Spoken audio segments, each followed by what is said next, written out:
The time we eloped and ruined everyone's life. My significant other and I had always dreamed of eloping, but conscious of the fact that this would make certain family members sad, we tried to compromise by having a small ceremony. And by small, we mean really small, just a few important people at the courthouse. Mother-in-law wasn't having this at all.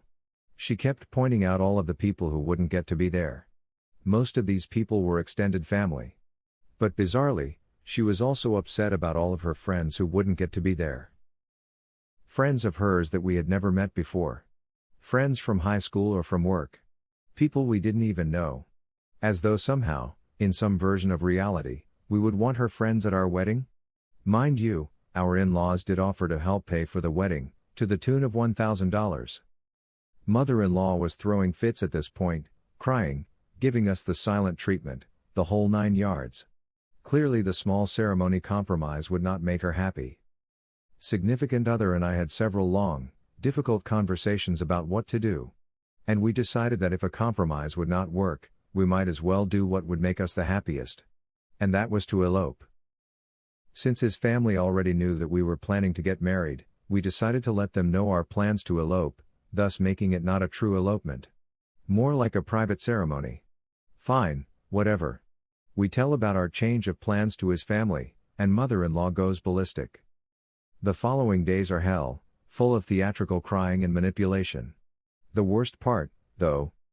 I don't understand why you can't just have a simple ceremony. All I ask is to have the ability to sit on the back row and watch my son get married. We're so cruel. How dare we cut her out of this without notice, without even trying to compromise with her or come up with a plan that would enable her to watch her son get married. Not even giving her a chance to sit on the back row and watch her son get married. She pretended that we'd never even discussed the small ceremony, or asked her to try to work with us on a solution, which we did multiple times. Even better, she brought out the big guns in the form of SO's dying great-grandmother, whose only wish was to see him get married, allegedly. She told us that we were breaking everyone's heart, and that she would need time to heal and mourn. She also said that we would regret the way we got married until the day we died. Nice. Thanks, future mother-in-law. She recruited SO's grandmother in this, too. His grandma called us the day before our wedding to tell us that we were making a mistake and that his parents deserved more than to be collateral damage in our nuptials. Collateral. Freaking damage. Is that victim language, or what? We shut our phones down and ignored the world while we went to our remote cabin in the woods and were married under a gigantic tree, just the two of us. The following days were bliss. Just the two of us driving across Texas on a meandering, loosely planned road trip wherein we did whatever we felt like doing, whenever. When we returned, we were still given the silent treatment by mother-in-law. But we paid a visit to the dying great-grandmother, who told us that eloping is the way to do it. And congratulated us. Funnily, she didn't seem the least bit heartbroken by what we had done. Despite what mother-in-law said, we didn't ruin everyone's life. Even mother-in-law got over it eventually, once she realized that no amount of begging, crying, or manipulating was going to control her son anymore. TLDR. After trying to compromise with mother-in-law about our wedding, we said, F it, and eloped. World War III ensued. Mother-in-law exhausted all of her manipulation tactics and recruited a flying monkey. Despite what mother-in-law told us, eloping did not cause the family to implode, did not ruin anyone's life, and I do not have a terrible, haunting regret over it. Miraculous. The lesson. Get married however the F you want. Don't worry about people's feelings. They'll get over it. We planned to elope but fiance made a grievous mistake. I and fiance are eloping at some point, no date set. It will be when we randomly decide to. I only wanted my parents there for my side and he wanted to invite his two best friends. I have a friend who we were best friends for years. Some betrayals happened and she really hurt me a few years ago and she also was extremely horrible to my fiancé. Since then, she has tried to make some things right and I slowly opened a door but I don't think we can ever be at the same level we used to be. Unfortunately, my fiancé overzealously, and a little intoxicatedly, invited this friend to come to our elopement whenever that is, and later realized he overstepped his bounds by doing that because I never planned on inviting any of my friends. He feels bad about it, and I am not mad at him, but it put me in an awkward situation. I feel pressured to invite her now because of this situation and the fact that I was maid of honor in her wedding years ago. I really don't want to because I genuinely just wanted to elope and only want my parents there. I know she will be upset by this. Any advice would be great. Or any people who had a similar situation? Thank you. Your fiance made the error and he should be the one to uninvite her. Preferably over the phone. He should tell her that you intended to invite your parents only, no friends, and that he mistakenly invited her out of a miscommunication. We're planning on eloping when the wedding is this weekend. My girlfriend and I had planned to get married on Saturday. We wrapped up all our planning around Halloween, all that was left was to ring sometime this week and make sure everything was running smoothly. She called the venue and the person she spoke to asked her to confirm some changes she'd apparently made. My girlfriend had no clue what he was talking about, and he reminded her of all the changes that had been put in recently. We had not approved any of these changes. We were able to get some of it put back the way it was, but there are some things that we couldn't change back at such short notice. The venue forwarded us the emails asking for the changes so we could look over them. Our communication was being done via an email account we created solely for wedding stuff, and the email address which asked for the changes is the exact same address. Except 2 letters are switched around. The venue is very apologetic for not calling us directly but can only fix so much of it at this stage. We think we know what happened. The whole time we were planning the wedding we got pushback from both sets of parents, and the stuff they had the biggest issues with have all been changed. I'm willing to bet that all of this was related to at least one of our respective parents. We don't know anyone who would want to mess with us or the wedding this badly except our parents, who got pissy when we told them they couldn't financially contribute to the wedding because they were trying to trade their money for whatever wedding stuff they wanted. Right now the stuff that we wanted that is still at this wedding is my suit, the venue, and the DJ. My girlfriend has gone to pick up her dress and she's not heard from the shop, so we're assuming that hasn't changed. I'm calling around everyone and it looks like the menu has been changed, as has the guest list and the cake. We paid for the wedding we'd planned and it looks like any additional costs from the changes, such as the extra people, were paid for by someone else, but they wouldn't give me any of the card info for legal reasons. We probably won't be speaking to our parents again after this, unless one of them owns up, in which case we'll just stop speaking to that one, but this feels like a joint effort as it's dealt with both sets of parents' complaints. Before my girlfriend left to get the dress, she gave me permission to post this as we are seriously considering eloping.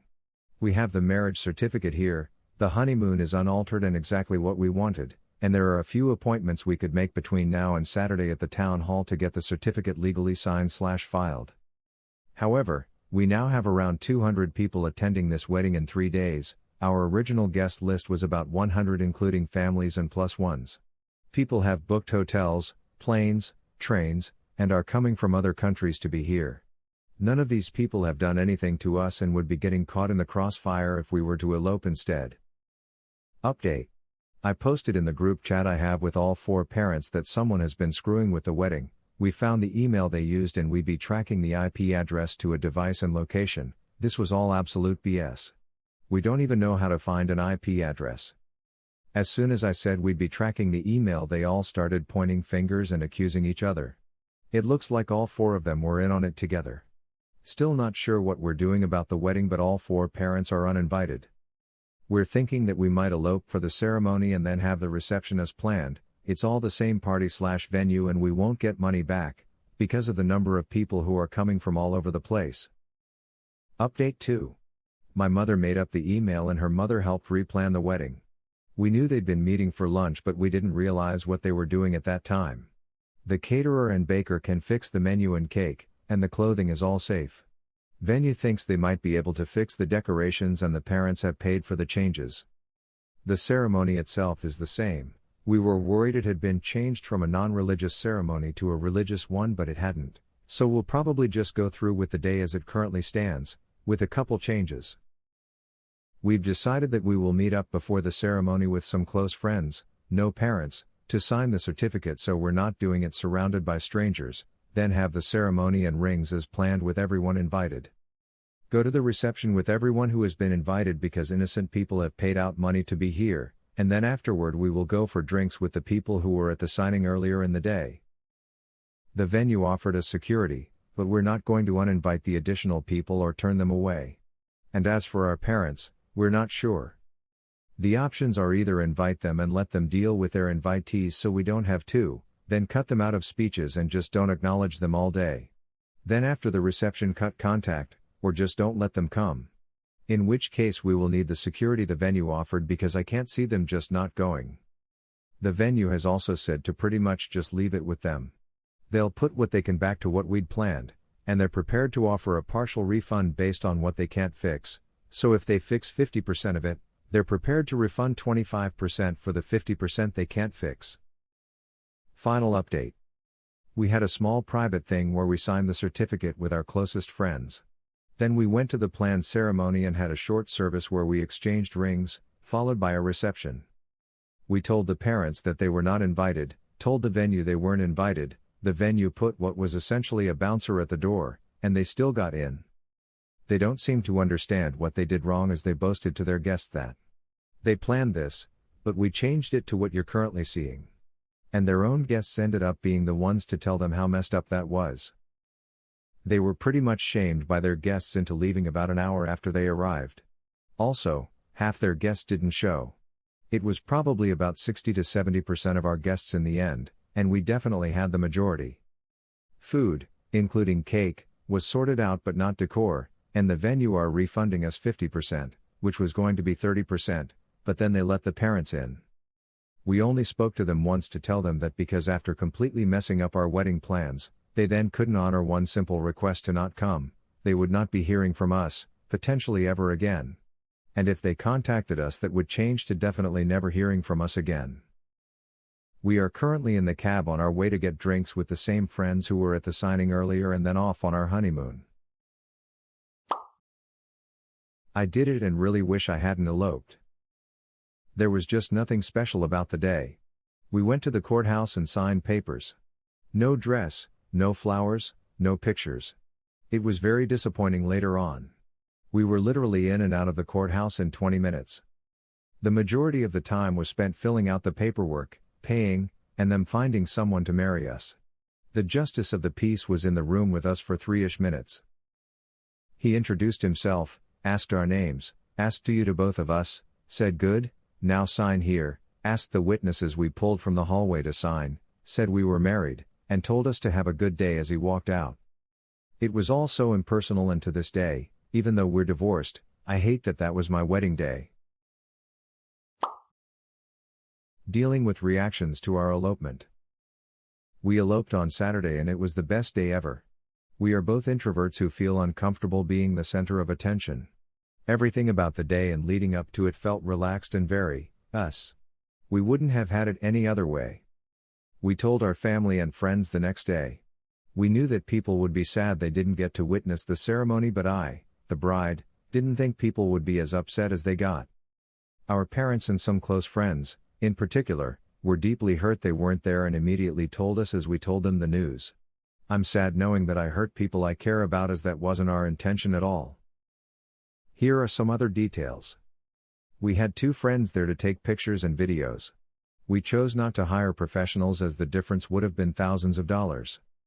We are both first-generation Americans and most of our families are not fluent enough in English to have understood the ceremony. We would have had to pay for our immediate families to come with us had we invited them because they wouldn't have been able to afford it otherwise. We traveled to another state for the ceremony because we wanted to self-solemnize. We leave in California. We don't regret anything about the day as it was perfect the way it was and felt natural to us. We kept it a secret from everyone. We didn't want people convincing us otherwise. I started to think about inviting a few people, but that quickly spiraled out of control and it then would have turned into a traditional wedding. We are planning on throwing a reception party on our 1-year anniversary. I thought this was a good compromise as I still want to celebrate with people but wanted the ceremony completely about us. I was also getting overwhelmed and having a lot of anxiety planning both the ceremony and reception simultaneously, whereas I knew I could plan both separately. It will also give us a year to save money. I think my biggest hang-up is the fact that I personally don't get weddings. I've been to a number of weddings with various budgets and guest sizes and closeness to the couple and didn't particularly enjoy the experience at any of them. I know that I'm in the minority. I would honestly prefer if everyone eloped, as that takes immense pressure off of me having to perform as a guest. I didn't want our wedding to be a performance for other people. I think my mistake was assuming other people would feel similarly and misjudged how hurt people would be. I know that their feelings are valid and it was a shock to everyone. I know that I've had months to think about our decision versus them hearing about it out of the blue and reacting accordingly. I just wish they would have waited a little to process their feelings first and let us have a couple days of marital bliss. I wish I had waited to tell people if I knew that our first day as a married couple I would stay in the hotel room crying. Everyone was happy for us. But they were also shocked and upset. I wanted to know what your take on our situation was and how you would have reacted. Should I have been more considerate of everyone's feelings? Should I have told people our plans beforehand so that they also would have been prepared? Why do people feel like they should have been there? What am I not understanding? A friend of mine eloped a while ago, so I have some experience being on the receiving end of this situation. I'd like to start by saying a huge congratulations to you and your partner. And all the best as you take this next step in your lives together. It takes a lot of strength to break from the norm and do what is best for yourselves, despite what the rest of the world is pressuring you to do. A few years ago, a good friend of mine got married out of the blue. At least, that's what it felt like to most of us. We had a very tight-knit friend circle at the time, and we all found out through social media or calling each other. We were surprised, and a little hurt. At the base level, it just made me reassess the friendship, and wonder if we weren't really as close as I thought we were.